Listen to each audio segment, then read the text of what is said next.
Saudi अरब के लोगों की जो फंडिंग हुई यहाँ पे नियाज़ खान के यहाँ जो मस्जिद है इसमें फंडिंग हुई थी। ग्राम सभा के जितने मुसलमान थे हर घर से जो है पैसे की फंडिंग हुई। अधिवक्ता ज़रूर हूँ। जब एक अधिवक्ता की अगर सुनवाई अगर मेजा थाने में नहीं हो रही है तो एक आम जनता की सुनवाई कैसे हो। ओम प्रकाश जी सिंचाई विभाग में सेक्शन मिस्त्री पद पर कार्यरत थे जी। और वो हम दोनों भाइयों को अपने बच्चे की तरह जो है प्यार करते थे। हम दोनों भाइयों का हमेशा आर्थिक मदद करते थे। आज हम असहाय और लाचार हैं। कई ऐसे अपराध किए हैं जैसे हत्या, गौ तस्करी। वह स्वयं उसने अपने चचेरी बहन को जो है उसके ससुराल से उठा लाया और अवैध लकड़ी का जो है कटाई करके धंधा करता था जी। जैसे कि अगर मैं बात करूं दीवान खान की, ये अवैध गांजे की तस्करी करता था जो रीवा ज़िले में ऑलरेडी इसकी गाड़ी पूरी जो है गांजे से खचाखच थी जो पकड़ी गई थी। वह पीड़ित व्यक्तियों को परेशान करके पीड़ित व्यक्तियों से पैसा लेना चाहती है। मैं एक अधिवक्ता हूँ मेजा थाने में। हमने देखा है कि जो पीड़ित व्यक्ति जाता है उसको उससे ही परेशान करके पैसा लिया जाता है। अच्छा, एक चीज़ और है, क्या मेजा थाने की फोर्स पर आपको भरोसा है कि आपको न्याय दिला पाएंगे? जीवन में कभी नहीं। और यशो महोदय राजेश उपाध्याय जी के संरक्षण में तो मुझे कभी ज़िंदगी में न्याय नहीं मिलेगा। नहीं मिलेगा, कभी ज़िंदगी में नहीं मिलेगा। ये इतने करप्ट हैं कि हमें न्याय दिला ही नहीं सकते। शासन इतनी निकम्मी हो गई है कि अपना काम नहीं करना जानती है। जब मेरे भतीजे को मारा गया, उसका हाथ तोड़ा गया, मैंने शिकायत जब दर्ज कराई, विपक्षी जो है बार बार कट्टा लेके मेरे भतीजे को दौड़ा रहा था, मुझे जान से मारने की धमकी दे रहा था। हर बार मैंने चौकी प्रभारी, थाना प्रभारी से शिकायत की, लेकिन उन्होंने इस मामले को जो है संज्ञान में लिया ही नहीं, इसके बारे में सोचा ही नहीं। उल्टा मुझे जो है धमका रहे थे कि तुम मुझे मेरा काम सिखाओगे कि मुझे क्या करना है क्या नहीं करना है। आज अगर मेजा पुलिस, मेजा थाना पुलिस और चौकी पुलिस अगर इसको संज्ञान में ली होती तो शायद ये वारदात न होता, मेरे भाई जिंदा होते। मेरे वो आदर्श मेरे पिता तुल्य बड़े भाई श्री ओम प्रकाश जी यहाँ के हीरो थे, उसकी ग्राम सभा के हीरो थे।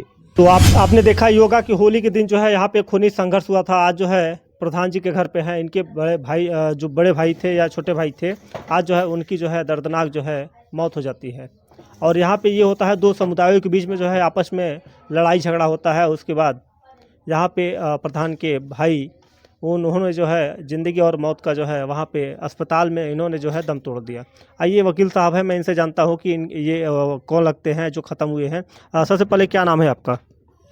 जी, मेरा नाम सत्याकाश है। मैं मृतक का छोटा भाई। अच्छा, हाँ। उस दिन ये बताइए, उस दिन क्या हुआ था कि आज ये जो है दिन देखने को मिला कि जो है आज वो जो है इस दुनिया में नहीं रहे आपके भाई। क्या कहेंगे प्रशासन से और शासन से, क्या गुहार लगाना चाहते हैं आप? प्रशासन से क्या गुहार लगाएं? प्रशासन इतनी निकम्मी हो गई है कि अपना काम नहीं करना जानती है। जब मेरे भतीजे को मारा गया, उसका हाथ तोड़ा गया, मैंने शिकायत जब दर्ज कराई, विपक्षी जो है बार बार कट्टा लेके मेरे भतीजे को दौड़ा रहा था, मुझे जान से मारने की धमकी दे रहा था। हर बार मैंने चौकी प्रभारी, थाना प्रभारी से शिकायत की, लेकिन उन्होंने इस मामले को जो है संज्ञान में लिया ही नहीं, इसके बारे में सोचा ही नहीं। उल्टा मुझे जो है धमका रहे थे कि तुम मुझे मेरा काम सिखाओगे कि मुझे क्या करना है क्या नहीं करना है। आज अगर मेजा पुलिस, मेजा थाना पुलिस और चौकी पुलिस अगर इसको संज्ञान में ली होती तो शायद ये वारदात न होता, मेरे भाई जिंदा होते। मेरे वो आदर्श मेरे पिता तुल्य बड़े भाई श्री ओम प्रकाश जी यहाँ के हीरो थे, उसकी ग्राम सभा के हीरो थे। जो भी नवयुवक हैं वो हमेशा उनके इंतज़ार में रहते थे कि भैया कब आएंगे।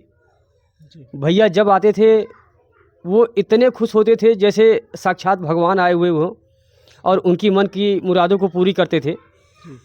वो कभी गांव के नवयुवकों को ये कभी नहीं सोचा कि ये हमारे भाई नहीं हैं।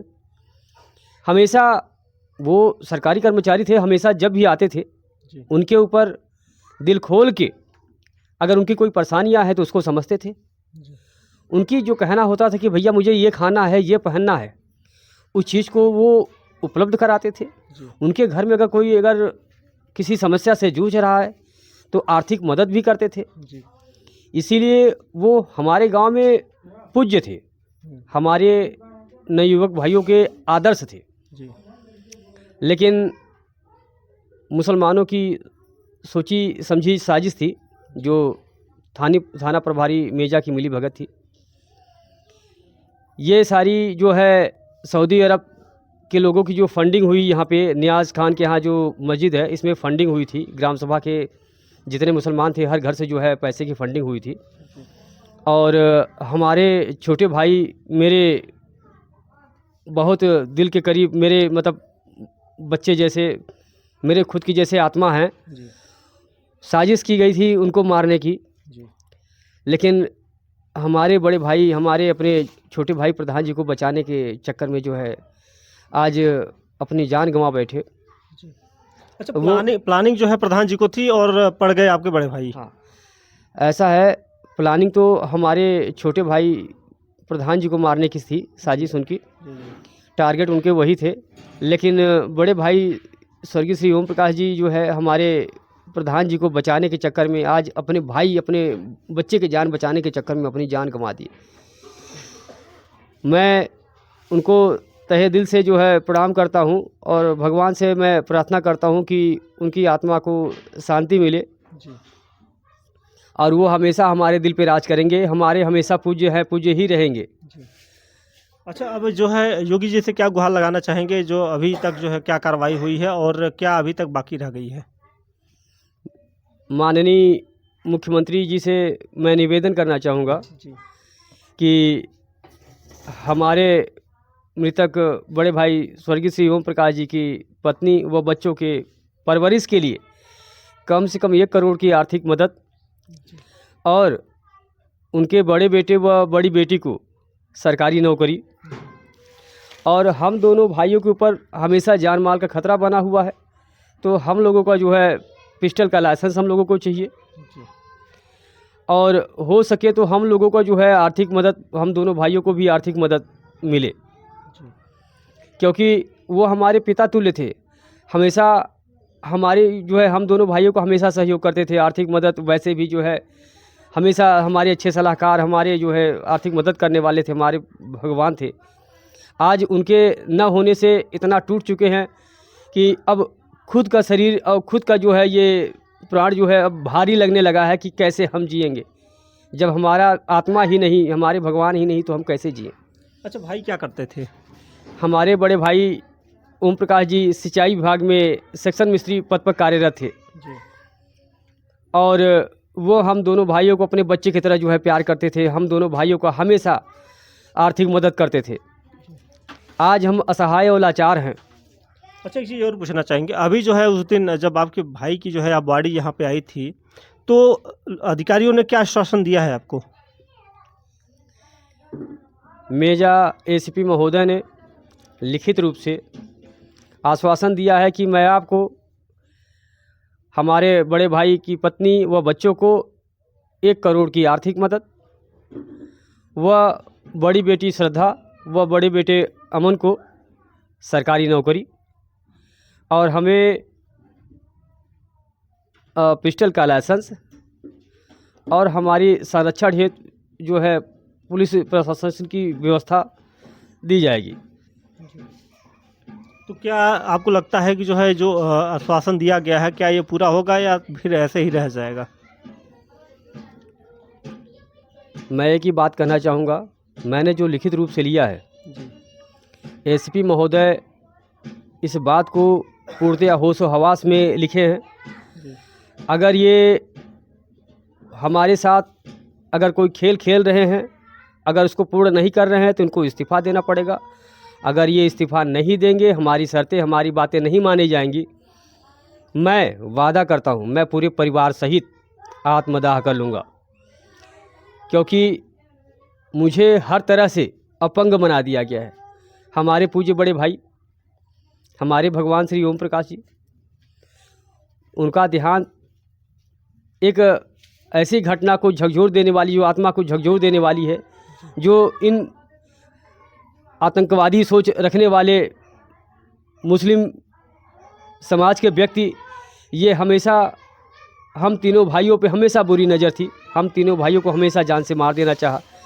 हम लोगों का एक ही उद्देश्य होता था, मेहनत करो, अपने भविष्य को उज्जवल करो, खुद आगे बढ़ो, समाज को भी आगे बढ़ाओ। जात पात का कोई भेदभाव नहीं था। लेकिन इमरान एक ऐसा शातिर व्यक्ति था जो कई ऐसे अपराध किए हैं, जैसे हत्या, गौ तस्करी। वह स्वयं उसने अपने चचेरी बहन को जो है उसके ससुराल से उठा लाया और अवैध लकड़ी का जो है कटाई करके धंधा करता था। जैसे कि अगर मैं बात करूं दीवान खान की, ये अवैध गांजे की तस्करी करता था, जो रीवा ज़िले में ऑलरेडी इसकी गाड़ी पूरी जो है गांजे से खचाखच थी, जो पकड़ी गई थी।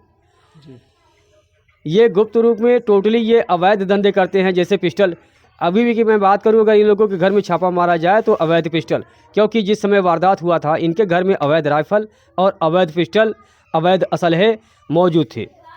क्या अभी तक इसका जांच पड़ताल नहीं हुआ कि ये लोग क्या करते हैं, उसका जो है पूरा ब्यौरा नहीं लिया गया? वारदात से पहले मेजा थाना पुलिस हमारे घर आई थी। मैंने उनको इस बात से अवगत कराया कि इनके घर में अगर आप अभी भी जांच करें तो अवैध असलहा मिलेगा। लेकिन उन्होंने क्या कहा कि हमें पता है, जब पुलिस प्रशासन को पता है कि इन मुसलमानों के घर में अवैध असलहा है, तो फिर इसकी जांच और इस बात की जो है अन्य पदाधिकारियों तक खबर क्यों नहीं गई और इन लोगों को गिरफ्तार क्यों नहीं किया गया। कहीं ना कहीं पुलिस इतनी लाचार हो गई है या इतनी निकम्मी हो गई है कि वो अपना कार्य करना ही नहीं चाहती। वो एक जगह बैठ के सैलरी लेना चाहती है। वह पीड़ित व्यक्तियों को परेशान करके पीड़ित व्यक्तियों से पैसा लेना चाहती है। मैं एक अधिवक्ता हूँ मेजा थाने में। हमने देखा है कि जो पीड़ित व्यक्ति जाता है उसको उससे ही परेशान करके पैसा लिया जाता है। अच्छा, एक चीज़ और है, क्या मेजा थाने की फोर्स पर आपको भरोसा है कि आपको न्याय दिला पाएंगे? जीवन में कभी नहीं। और यशो महोदय राजेश उपाध्याय जी के संरक्षण में तो मुझे कभी ज़िंदगी में न्याय नहीं मिलेगा। नहीं मिलेगा? नहीं मिलेगा, कभी ज़िंदगी में नहीं मिलेगा। ये इतने करप्ट हैं कि हमें न्याय दिला ही नहीं सकते। मैंने पर्सनली थाने में मुलजिमों को घूमते देखा। जब मैंने इनसे ये बातें कही तो मुझे बोलते हैं कि तुम मुझे मेरा काम सिखाओगे। अगर मुलजिम थाने में घूम रहा है, मुलजिम के कंधे पे हाथ रख के अगर चाय पी रहे हैं, पूछ रहे हैं कि दीवान जी क्या हाल है, तो ये बताइए, जब मुलजिमों के साथ अगर ऐसा व्यवहार हो रहा है तो पीड़ित को क्या न्याय दिलाएंगे? अगर मुलजिम वहाँ थाने की अगर दलाली कर रहे हैं, हर महीने जो है थाने पे पैसा पहुँचा रहे हैं, तो ये बताइए मुझ गरीब व्यक्ति का कहाँ पे सुनवाई होगा? मैं अधिवक्ता ज़रूर हूँ। जब एक अधिवक्ता की अगर सुनवाई अगर मेजा थाने में नहीं हो रही है तो एक आम जनता की सुनवाई कैसे होगी? देखिए, वकील साहब ने सही कहा कि आज जो है योगी जी पे इनको भरोसा है, क्योंकि गरीबों को मसीहा माने जाते हैं। आज जो है ये टूट के बिखर चुके हैं, क्योंकि इनके बड़े भाई जो है ओम प्रकाश जी जो थे वो सिंचाई विभाग में थे और आज जो है वो इस दुनिया में नहीं रहे।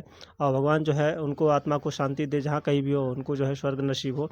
और आज जो है मैं पूर्ण आशा करता हूँ कि आप लोग कमेंट के जरिए अपनी राय ज़रूर दीजिएगा, क्योंकि आज जो है गरीब परिवार को न्याय कैसे मिलेगा और क्या योगी जी तक ये बात पहुंचेगी? आप लोग कमेंट के जरिए जो है अपनी राय जोड़ दीजिए। बहुत बहुत धन्यवाद।